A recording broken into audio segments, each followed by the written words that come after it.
Cthulhu Death May Die, Unknowable Box, Lost, Episode 4, Hypnos. The sculptor greeted us as if he'd been waiting for years.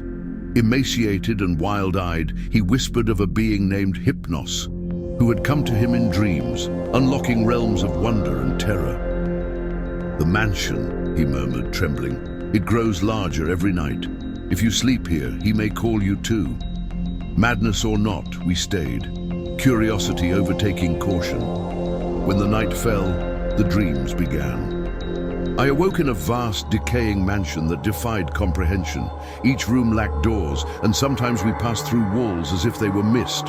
Other times they resisted, a suffocating cold that clawed at our sanity.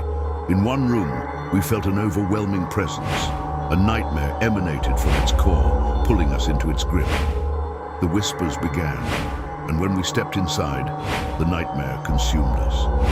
We stood in a crimson field under a rotting sky, where insectoid creatures writhed and the cries of unseen children echoed. Suddenly we saw it, a flickering source of energy radiating despair. Shadows clawed at us, their howls deafening. "End it!" someone screamed. With the swing of an iron rod, the nightmare shattered, and we found ourselves back in the mansion, gasping for breath. Each room contained a nightmare, and somewhere in this house, these nightmares fed something ancient. Deeper into the mansion, the temperature dropped. At the end of a corridor, we found him, Hypnos, a figure of impossible beauty and menace.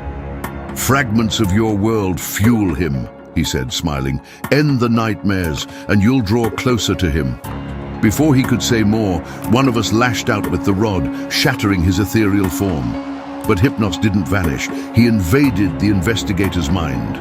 Whispering endlessly, he drove them toward madness until suddenly, an unseen force summoned him away, leaving the investigator breathless and free.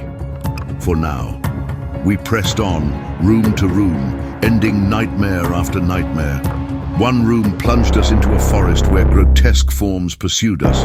Another submerged us in an ocean of tentacles. The nightmares grew stronger, resisting more fiercely. The walls began to reject us, their cold solidity dragging us toward madness. Hypnos's voice followed us, mocking. "Every step you take brings him closer. When he wakes, your world will burn." Still, we moved forward. What else could we do? In the mansion's heart, the nightmare's presence was overwhelming. Its energy distorted reality, revealing a towering, monstrous figure within. Hypnos appeared again, amused.